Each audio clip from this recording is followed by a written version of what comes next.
Einstein, de la teoría de la relatividad. Bueno, continuando con la colección de grandes científicos, estamos con el libro de Einstein, de la teoría de la relatividad. Y vamos a iniciar el capítulo 3, que se llama Los pliegues del espacio-tiempo. Aunque casi a regañadientes, el mundo académico acabó rindiéndose al genio de Einstein. Desde su puesto de profesor de Zúrich, se planteó el reto de introducir la gravedad en el escenario relativista. En 1915 estaba muy cerca de alcanzar su objetivo cuando descubrió que el matemático David Hilbert se había propuesto completar la teoría antes que él.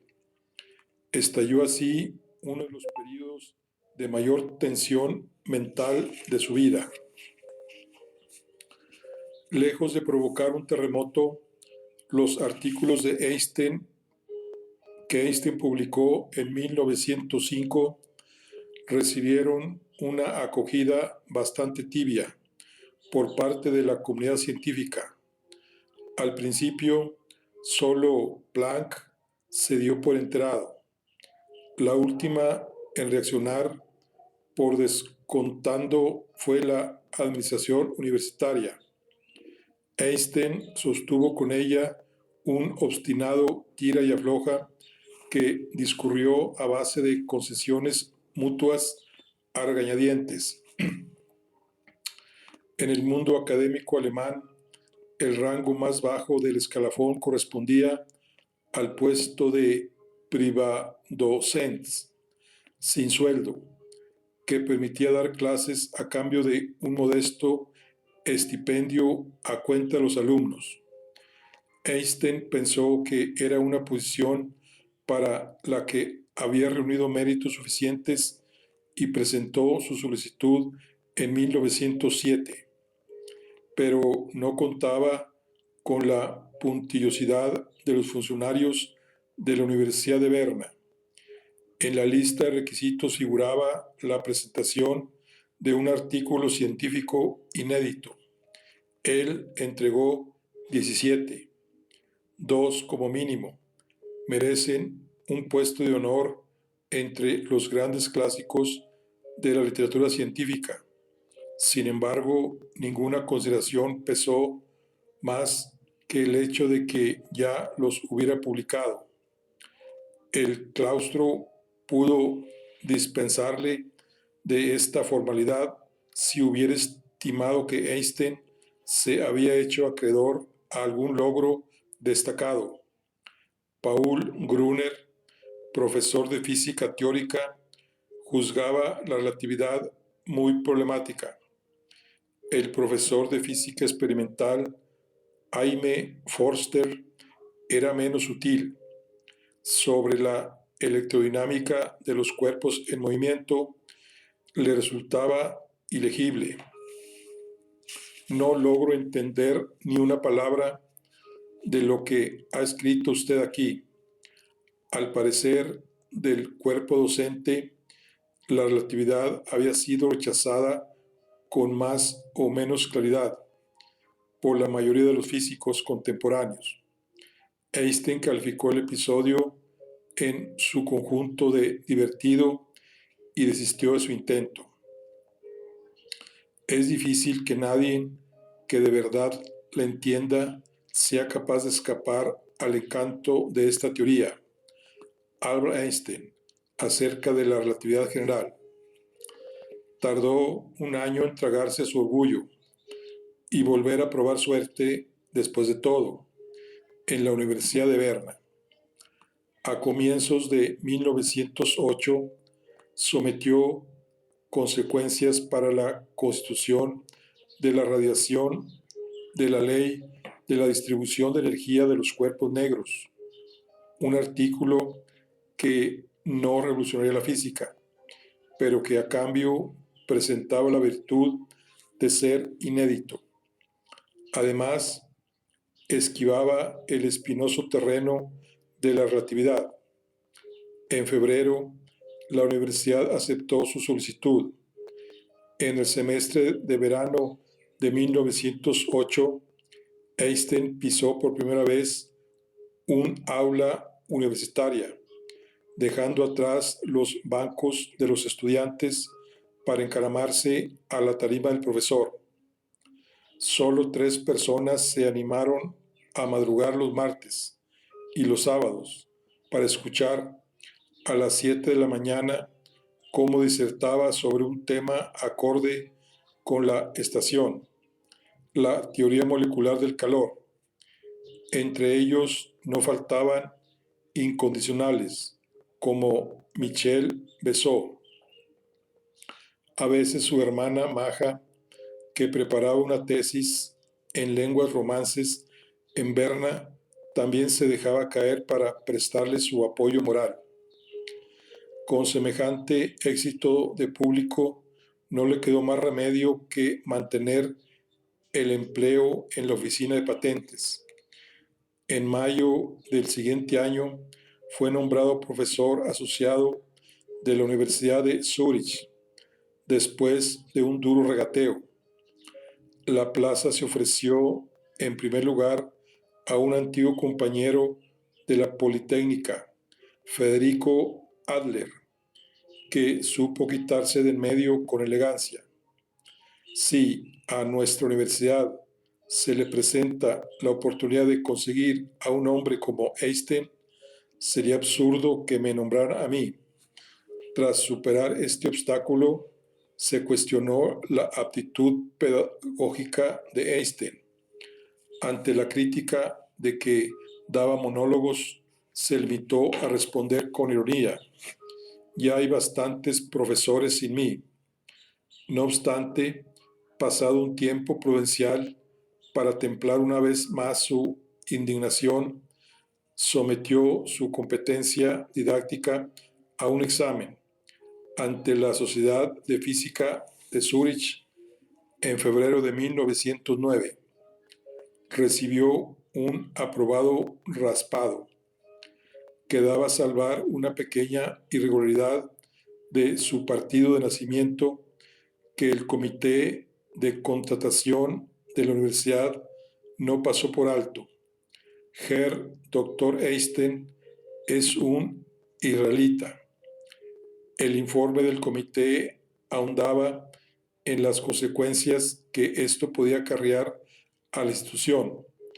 Precisamente a los israelitas entre los académicos se les atribuyen, en numerosos casos no del todo sin fundamento, toda clase de desagradables peculiaridades de carácter, como la indiscreción, la insolencia y una mentalidad de tenderos en la percepción de su puesto académico.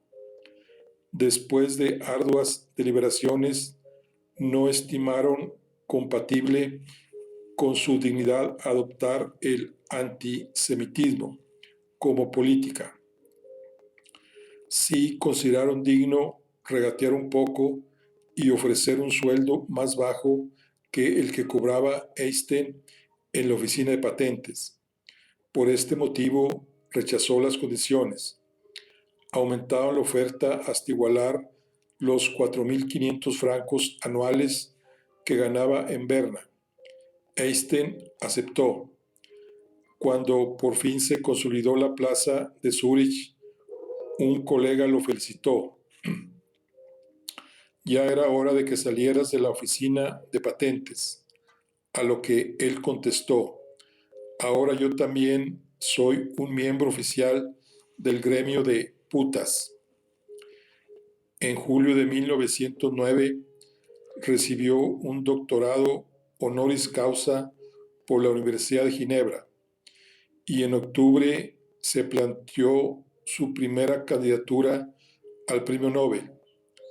Después de arrancar a trompicones, su carrera académica despegaba con fuerza, con sucesivas paradas en la Universidad Carl Ferdinand de Praga en abril de 1911, en su alma mater de regreso a Zúrich en agosto de 1912 y por fin en Berlín en marzo de 1914, donde le ofrecieron un puesto sin obligaciones docentes y el ingreso en la Academia Prusiana de Ciencias. Cada traslado traía aparejado un ascenso social y una mayor estabilidad financiera para el matrimonio Einstein. Sin embargo, la pareja, que había sabido mantenerse unida en los momentos más difíciles, no sobrevivió a su prosperidad. Parece como si Zúrich hubiera sido el espacio natural para la relación, y en las 3 estancias largas que disfrutaron ahí se puede resumir su evolución como en los 3 actos de un drama, con su principio, su nudo y su desenlace. Ahí se conocieron y se enamoraron. Ahí su matrimonio se recuperó de un primer bache en 1909, en el que fue concebido su segundo hijo, Eduardo, y ahí perdieron su última baza. Cuando Einstein aceptó la oferta de Berlín, se certificó el hundimiento. Mileva, dueña de un carácter impulsivo y complejo, propenso a la depresión, no debía de ofrecer un trato fácil. Su etapa de estudiante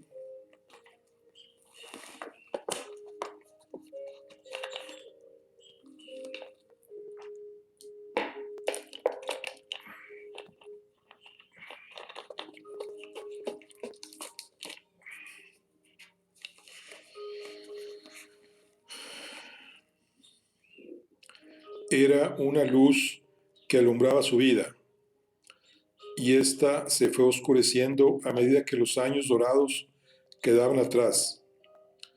En su día, Albert y ella soñaron con hacer de la ciencia una aventura compartida. Fue un periodo cargado de promesas que frustró su embarazo prematuro. En los tiempos más duros de Berna, se enrocaron juntos frente a un mundo hostil. Ella lo expresó con un juego de palabras. Los dos formamos una piedra. En alemán, Einstein. Él sí vio cumplida su ambición y no supo compartirlo. Me hubiera gustado estar ahí, haber podido escuchar un poco y haber visto a todas aquellas magníficas personas.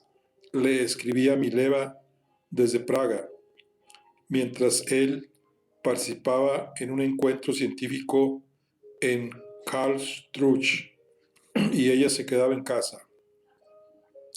Uno de los biógrafos de Einstein, que estuvo casado con una hija de su segunda mujer, relata cómo Mileva a menudo quería participar en las tertulias científicas de su marido, pero él la dejaba en casa con los niños. Después de una década de vida en común, en torno a 1912, ambos se manifestaban abiertamente a disgusto con su matrimonio. Mileva se sentía cada vez más aislada y desatendida, y Einstein rehuía su compañía. Los reproches por sus ausencias eran frecuentes. Hace tanto que no nos vemos que me pregunto si me reconocerás.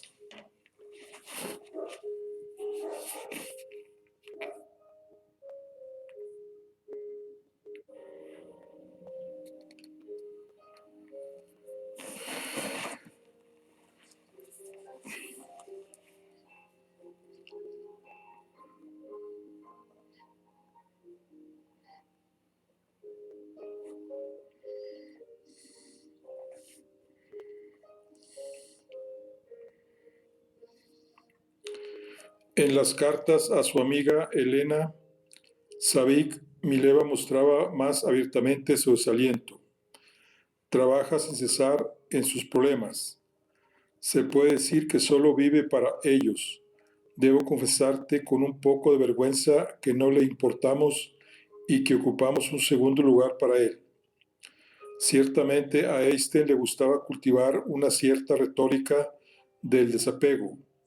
Así lo hacía en su ensayo, El mundo como yo lo veo, escrito desde la atalaya de sus 50 años. Fotos superiores, retrato de Albert Einstein en 1911 y de su prima Elsa, que se convertiría en su segunda esposa. En la foto inferior, escritorio de Einstein en la oficina de patentes de Berna, trabajo que compaginaba con las clases que impartía en la Universidad de la capital suiza. Mi apasionado sentido de la justicia social y de la responsabilidad civil siempre contrastó de modo singular con una pronunciada ausencia de necesidad del contacto directo con otras personas y comunidades humanas. En verdad soy un viajero solitario y nunca he entregado del todo mi corazón a mi país, a mi hogar, a mis amigos o incluso a mi círculo familiar más íntimo. Pero lo cierto es que, aunque la ciencia le robara la mayor parte del tiempo, tampoco descuidaba su vida sentimental. Sencillamente había desplazado el objeto de su atención. En las vacaciones de Pascua de 1912, viajó solo a Berlín para visitar a su familia. Después de enviudar, Pauline había ido a pasar unos días con su hermana Fanny. El marido de esta, Rodolfo, pertenecía a otra rama del poblado, árbol genealógico de los Einstein. Su padre era hermano del padre de Hermann y era uno de los primos que había perdido grandes sumas de dinero al invertir en sus negocios de electrotecnia. Encima del piso de Rodolfo y Fanny se había instalado su hija Elsa, que acababa de divorciarse.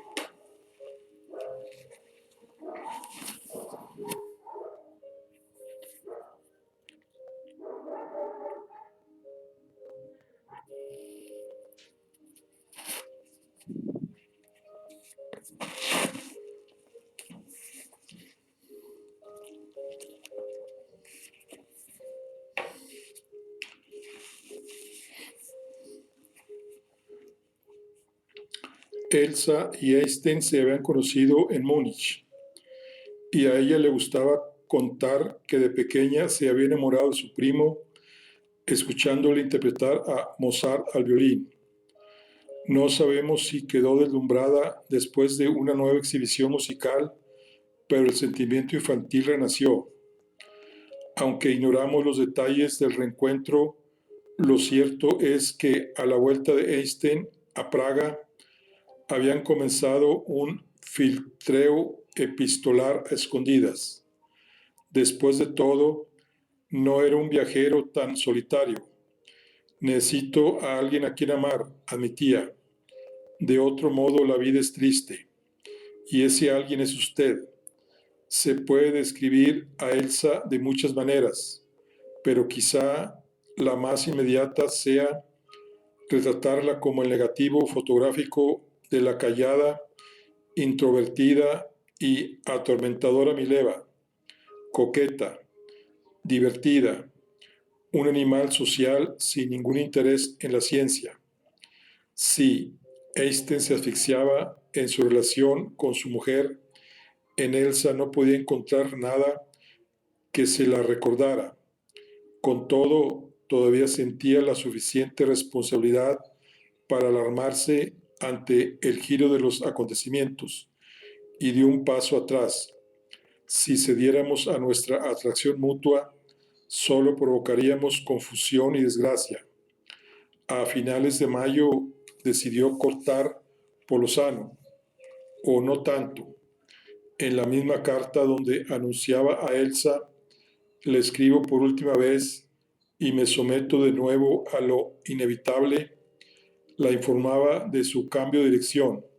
Se abrió un paréntesis de un año. En marzo de 1913, con motivo del 34º cumpleaños de Einstein, Elsa rompió la tregua con una felicitación.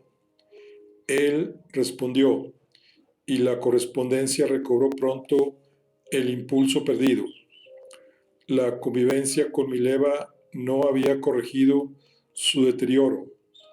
Habían pasado a dormir en habitaciones separadas y Einstein perfeccionaba el arte de las ausencias amparándose tras una barricada de obligaciones profesionales. Después de que la familia se trasladara a Berlín en marzo de 1914, la proximidad de Mileva no fue obstáculo para que Einstein, según escribía a su amigo Besó, disfrutara de una relación extremadamente agradable y hermosa con su prima, cuya naturaleza permanente quedaba garantizada por la renuncia al matrimonio. Da la impresión de que no pretendía separarse de Mileva. Podemos muy bien ser felices juntos, le había explicado a Elsa, sin necesidad de hacerle daño a ella. Quizá creyó que, mediante alguna suerte de malabarismo, podría tenerlo todo, mantener la relación con su mujer para no herirla ni sentirse culpable, ni separarse de sus hijos y recuperar con Elsa un universo sentimental que se había marchitado. Pero sí pensaba que su prima se iba a conformar con ocupar uno de los vértices del triángulo, se equivocaba. Siempre dejó claro que el divorcio era aplazable, pero no sine die. Finalmente se desató la crisis y a finales de julio Mileva madrugó para tomar el tren que la llevaría de regreso a Zúrich, en compañía de Hans, Albers y Eduardo. Al principio la medida no parecía irreversible. Los amigos de la pareja pusieron en marcha una delicada ronda de mediaciones. A lo mejor en otras circunstancias hubiera habido margen para la reconciliación. Justo el mismo día que Mileva tomaba el tren, Austria-Hungría invadía Serbia y estallaba la Primera Guerra Mundial. La frontera entre Alemania y Suiza se cerró. Einstein y Elsa cayeron de un lado en Berlín, Mileva y los niños del otro, en Zúrich. Aunque contaba con un nuevo amor para consolarse de la ruptura, Einstein vio con desgarro la separación de sus hijos. 2 años después, hacía el siguiente balance de lo sucedido en una carta a una amiga de su mujer. Para mí, la separación de Mitza Mileva era una cuestión de vida o muerte. Nuestra vida en común se había vuelto imposible, incluso deprimente, pero no podría decir por qué. Así que me he separado de mis hijos, a los que quiero tanto. En los 2 años que llevamos separados, los he visto 2 veces. En la primavera pasada, emprendí un pequeño viaje con Alberts. Con profunda tristeza, he comprobado que mis hijos no comprenden mis actos, que alimentan una callada furia contra mí, y he llegado a la conclusión de que, a pesar de que me duela, es mejor para ellos que su padre no vuelva a verlos. En los años en los que Einstein llevaba a cabo su trabajosa mudanza sentimental, pensaba intensamente en la gravedad y en la mecánica cuántica. Hacía honor a su credo. En la medida en que pueda trabajar, no debo quejarme ni lo haré, ya que el trabajo es lo único que da sustancia a la vida. Uno de sus periodos de mayor tensión mental estalló en 1915. Para entonces se habían abierto tres grandes frentes en torno a él: la Primera Guerra Mundial, el divorcio de Mileva y, por último, su pulso con los matemáticos de Göttingen por ver quién completaba antes una teoría geométrica de la gravitación.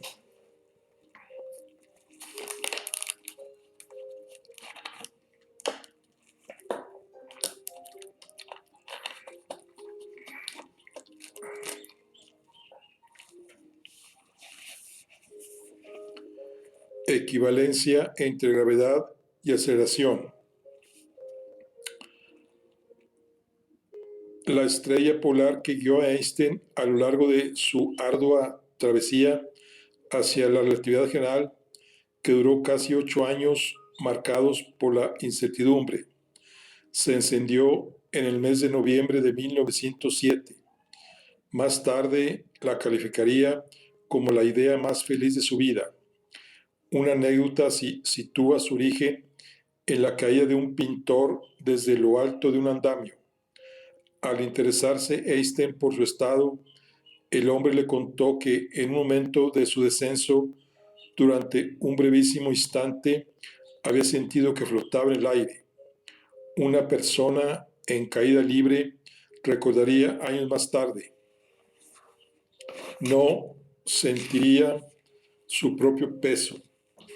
Me quedé sobrecogido.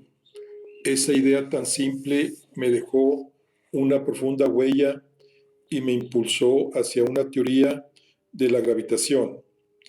La historia por desentrañar la gravedad escribía así un nuevo capítulo de su particular mitología, protagonizada por tres físicos legendarios.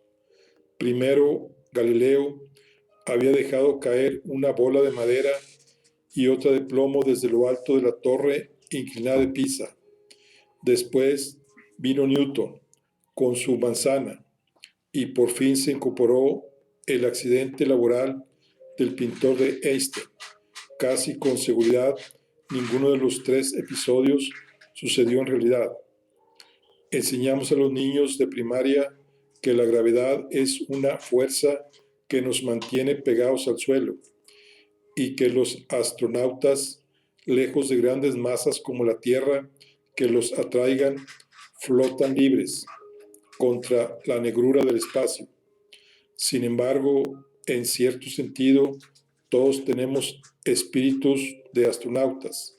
Si por arte de magia se abriera un pozo bajo nuestros pies de, digamos, unos 10 metros de profundidad, durante unos segundos experimentaremos la misma caída libre que el paracaidista que salta de un avión.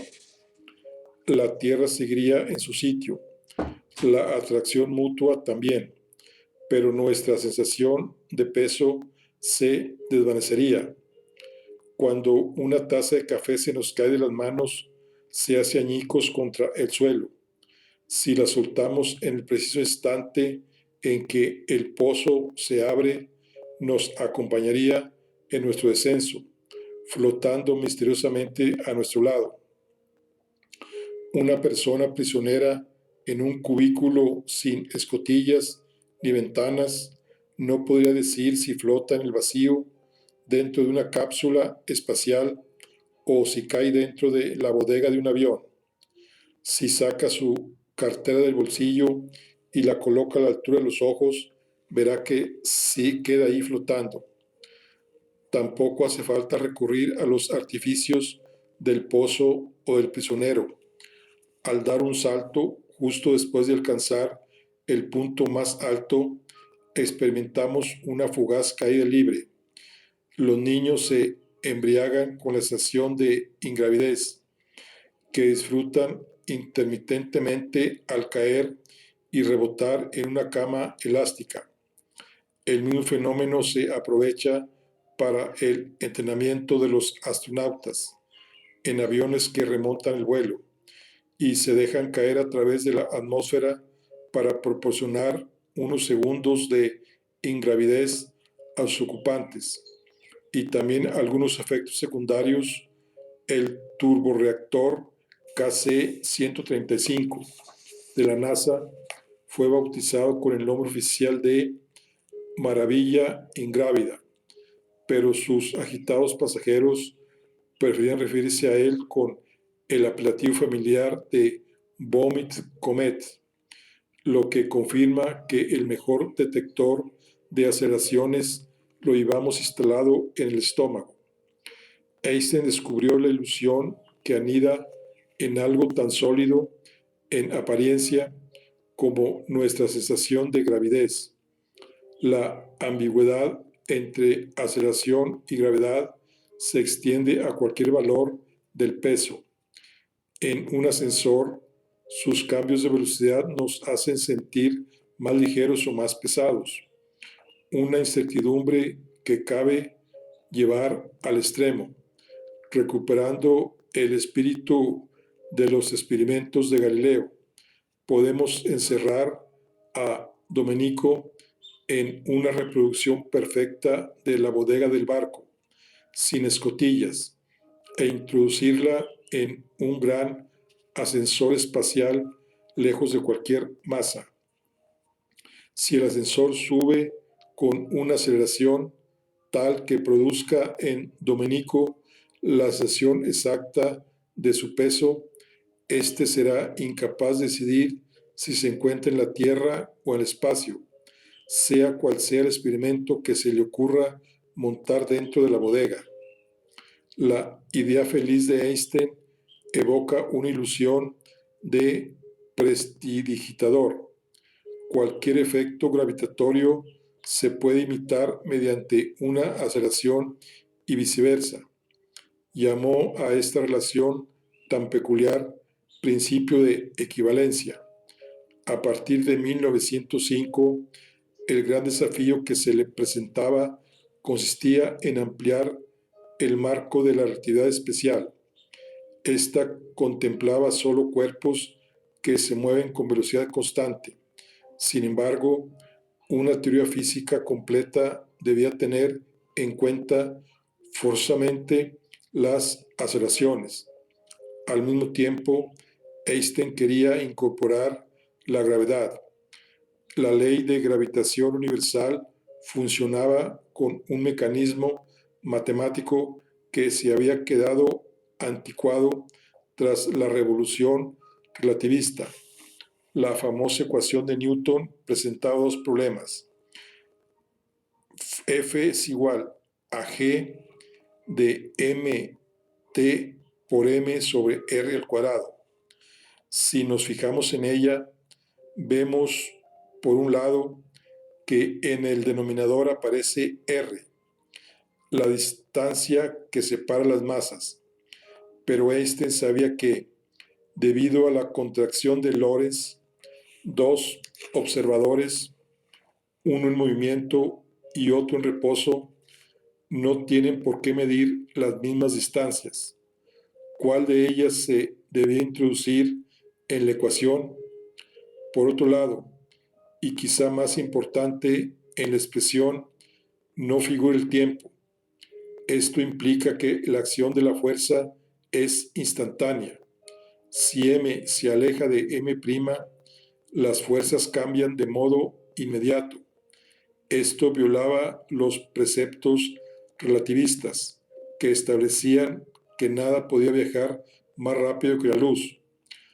Al descubrir la equivalencia entre gravedad y aceleración, Einstein advirtió que podía atacar a la vez los dos problemas si lograba introducir la aceleración en la relatividad. La gravedad encajaría en ella de modo automático.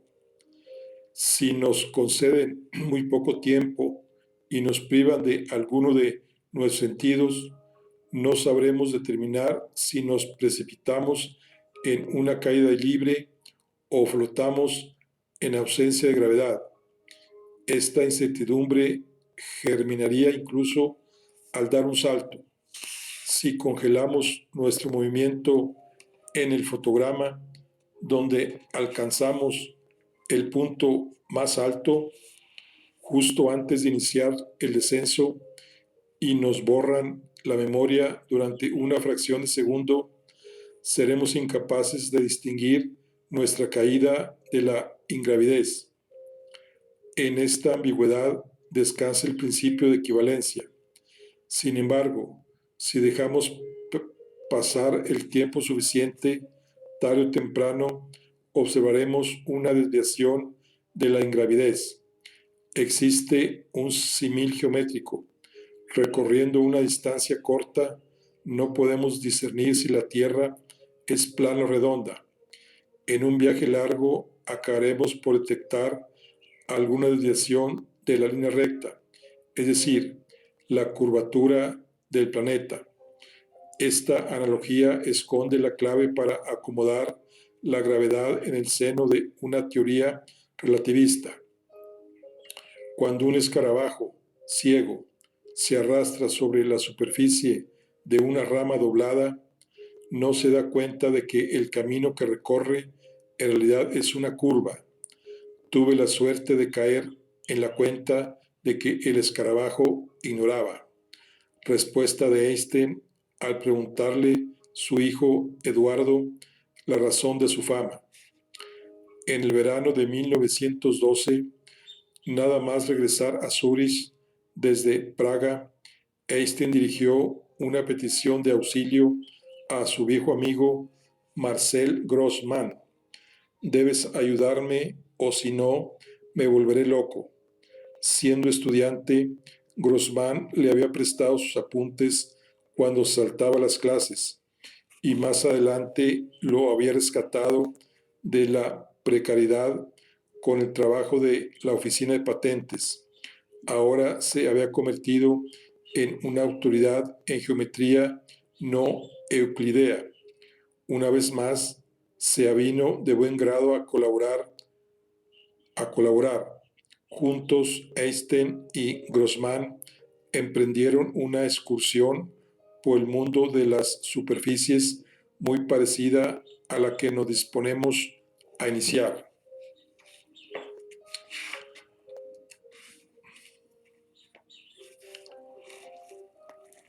Bueno, aquí está una carta que envía, dice, es una carta que envía Einstein dirigida al astrónomo estadounidense Jorge Ellery Hale en octubre de 1913.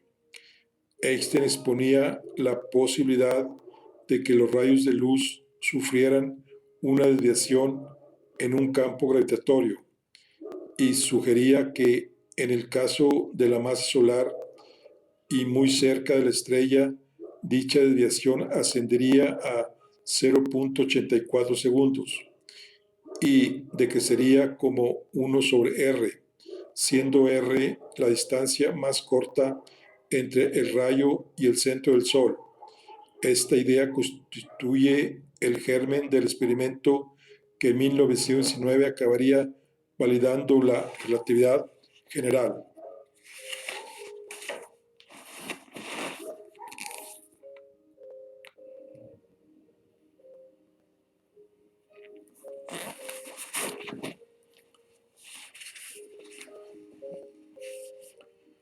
Bueno, las fuerzas de marea. Dice, al examinar la cuestión más a fondo, Einstein se dio cuenta de que, después de todo, un hombre encerrado en un cubículo sí tenía un modo de averiguar si flota en el vacío, aparte de dejar pasar el tiempo suficiente para chocar contra algo. Pongamos que el prisionero del cubículo se vacía los bolsillos, saca una cartera, un pañuelo, unas llaves y un móvil. Mientras flota, dispone los 4 objetos a su alrededor. Deja la cartera levitando encima de su cabeza, el pañuelo a su derecha, las llaves a su izquierda y el móvil a los pies. Partiendo de esta premisa, vamos a explorar 2 desenlaces cambiando el escenario de fondo durante una caída libre hacia la Tierra. y flotando en el vacío del espacio. Primero, durante una caída libre, de entrada haremos caso a Newton. La intensidad con que la Tierra atrae a otras masas es inversamente proporcional al cuadrado de la distancia que la separa de ellas. O sea, F es igual a G mt por m sobre r al cuadrado, donde G es la constante universal de la gravedad, 6.67 por 10 a la menos 11 metros cúbicos por kilogramo a la menos 1 por segundo a la menos 2. mt es la masa de la Tierra, m otra masa cualesquiera y r la distancia. La cartera queda un poco más lejos de la superficie terrestre que el prisionero, así que se verá atraída más débilmente. Por su parte, el móvil se encuentra más cerca y experimentará una atracción mayor.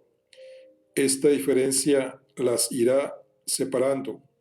¿Y qué ocurre con el pañuelo y las llaves? Como la dirección de atracción apunta hacia el núcleo de las masas, las líneas que los unen con el centro de la Tierra no son paralelas.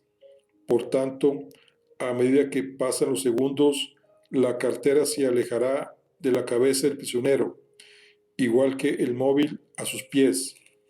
El pañuelo y las llaves se aproximarán a sus costados. Figura 1. A veces se describe esta deriva diciendo que sobre los sujetos actúan fuerzas de marea, porque el mismo efecto da cuenta de las mareas terrestres. 2. En el espacio. Sin tierra a la vista no se pondrá de manifiesto ninguna de las desviaciones anteriores. Puesto en marcha el experimento, si el prisionero asiste a la deriva de los objetos, ya puede irse preparando para un doloroso aterrizaje. Figura 2. Bueno, vamos a ver anatomía de una superficie.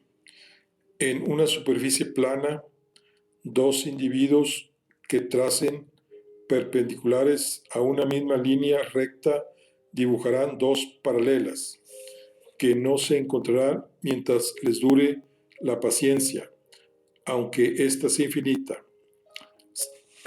Si se mudan al ecuador de una esfera, la situación cambia. En función del tamaño del globo, tarde o temprano acabarán cruzándose. Figura 1. En una esfera gigantesca puede que nunca se percaten de que el terreno que habitan no es plano.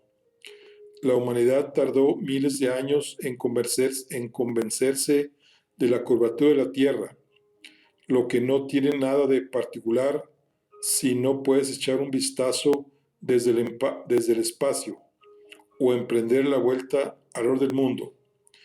Probablemente la primera intuición de su convexidad la tuvieron los marineros que emprendían largos recorridos guiados por las estrellas.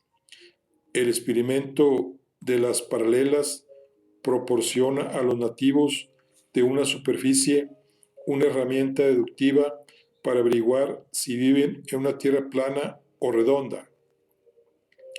Basta con que portan perpendicularmente del ecuador y dejen pasar el tiempo suficiente. En cuanto se den cuenta de que se acercan, estarán detectando la curvatura. ¿Qué sucede si reducimos drásticamente el tiempo de su investigación? Alcanzarán a dibujar dos segmentos extremadamente cortos, casi puntos paralelos. Después de analizarlos, nos podrá resolver si habitan en un plano o en una esfera. Imaginemos ahora una hoja de papel y dibujemos dos puntos en ella. Si nos piden que los unamos mediante el trazo continuo más corto, escogeremos la línea recta. En el caso de una esfera, la respuesta se convierte en un arco de circunferencia.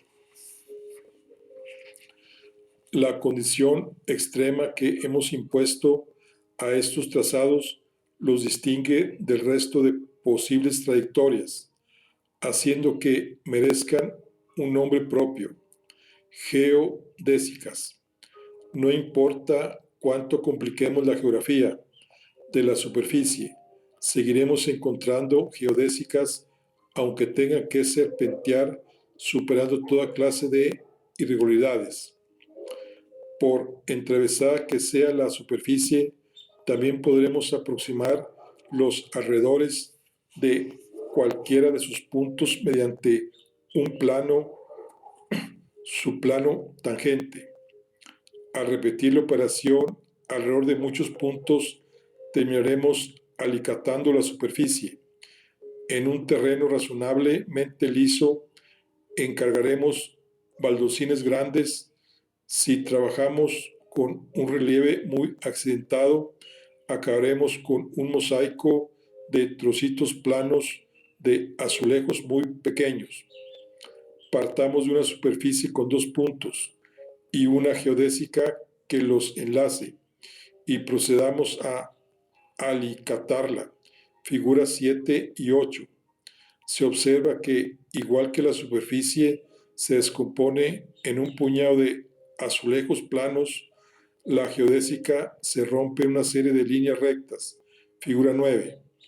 Para un habitante de la superficie que solo puede operar dentro del estrecho margen de un azulejo, el mundo será plano y las geodésicas rectas.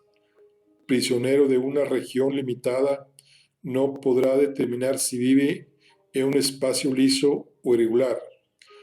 A medida que ampliamos sus dominios, las líneas rectas comenzarán a torcerse y a deformarse en geodésicas más complejas. La situación recuerda la indecisión de la caída libre y su resolución al dejar pasar el tiempo suficiente. Einstein propuso que eran lo mismo.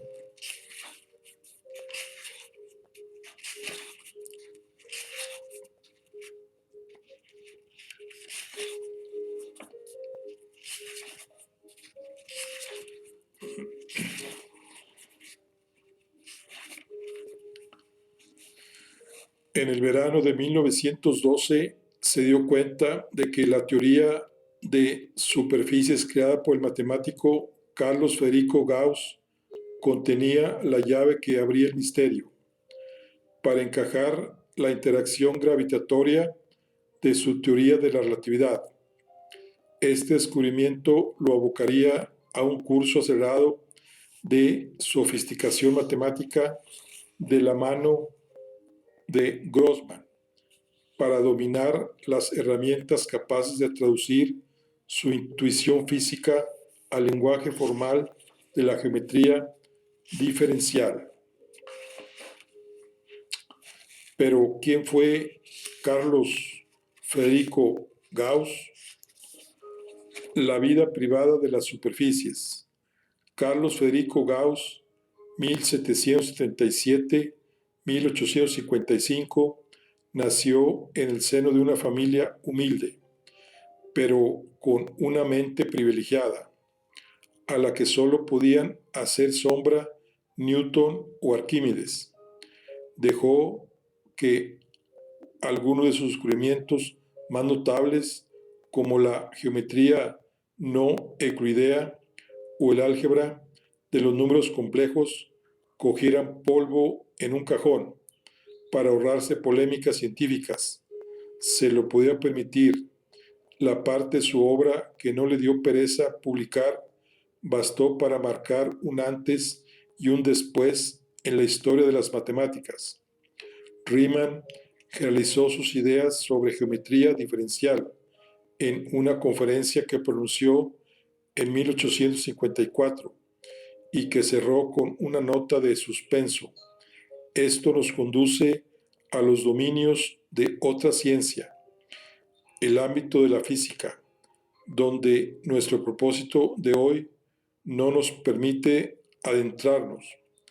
Sin saberlo, sus palabras se dirigían a alguien que no estaba presente en la sala y que no nacería hasta un cuarto de siglo después. Sería Alberto Einstein, quien se atrevería a cruzar por fin el umbral donde se había detenido Riemann, aplicando las herramientas matemáticas que había forjado a radiografiar la estructura secreta del universo.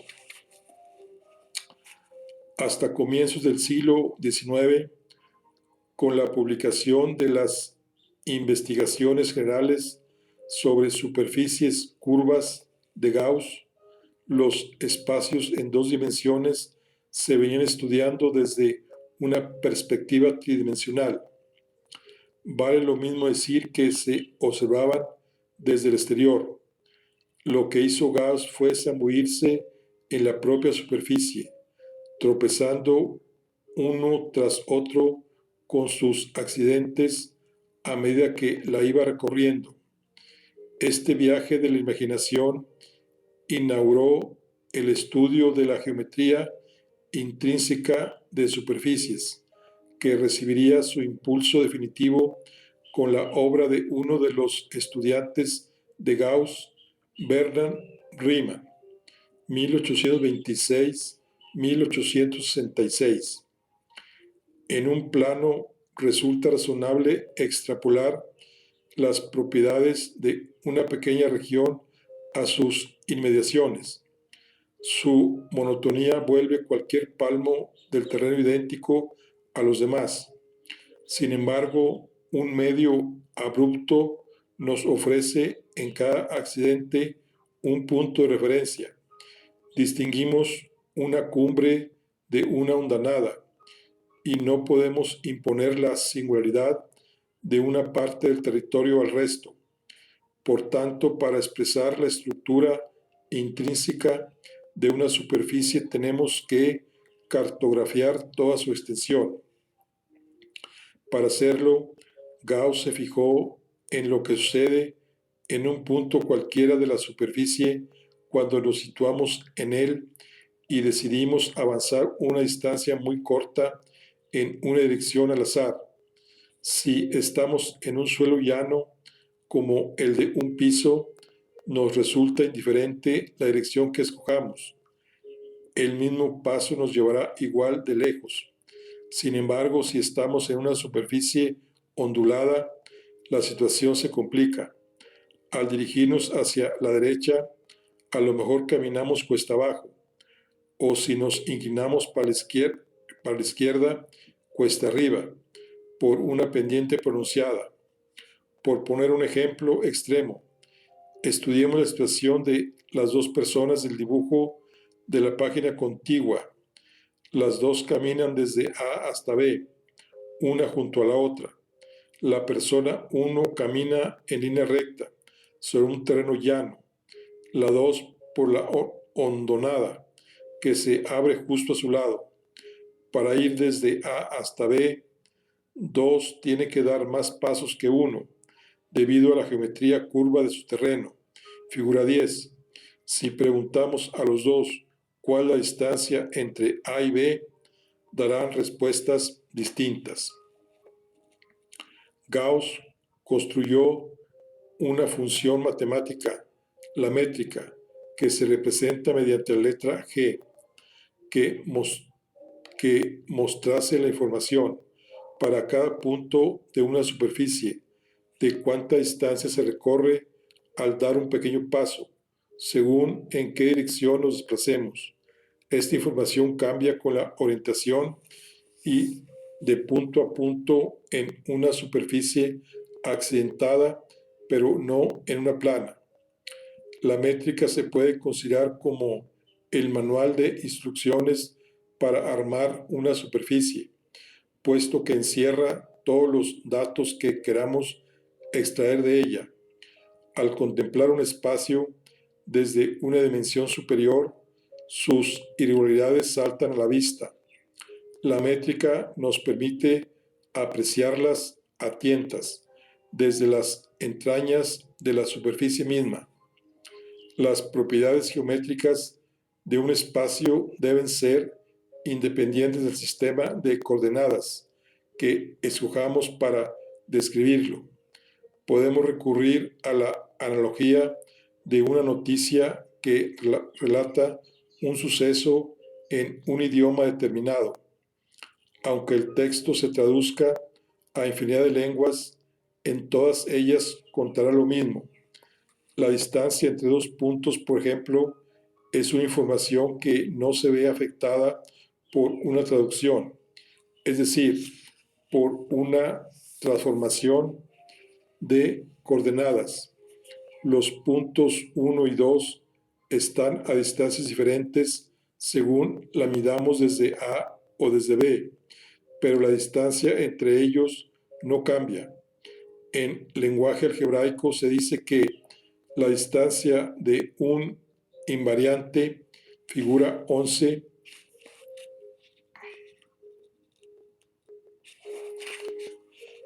a partir de la métrica se puede calcular cualquier distancia entre dos puntos de una superficie. También permite construir otros invariantes, como la curvatura, una magnitud que refleja cuánto se desvía una superficie del recto comportamiento. Euclido, figura 12. Los invariantes reflejan las propiedades objetivas del espacio y son independientes del punto de vista que uno escoja para describir una superficie. Esta propiedad planteaba una segunda analogía de lo más sugestiva para Einstein, que se preguntaba: ¿resulta concebible que el principio de relatividad siga siendo válido para sistemas que están acelerados uno respecto a otro? Es decir, si el principio se cumplía en sistemas separados por una velocidad constante, se mantendría para sistemas separados por una velocidad variable. Recordemos que uno de los dos postulados de la relatividad especial era: las leyes de la física adoptan la misma forma en cualquier sistema de referencia que consideremos en movimiento uniforme. Una sentencia que parece calcada del siguiente enunciado geométrico: los invariantes como la distancia y la curvatura adoptan la misma forma desde cualquier sistema de coordenadas. Este paralelismo, sumado a la analogía del principio de equivalencia, lo situaba a un paso de ensamblar por fin física y geometría.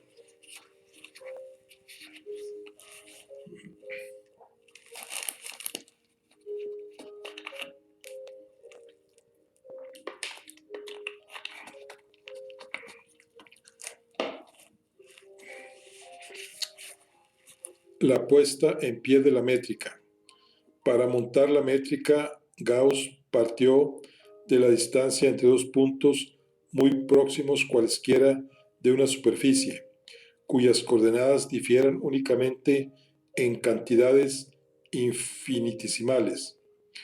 La noción más elemental de distancia S, la euclidea, se extrae del teorema de Pitágoras, figura 1, que es S es igual a raíz de delta x al cuadrado más delta y al cuadrado, para indicar que hacemos escoger la distancia entre los puntos x1, y1 y x2, y2.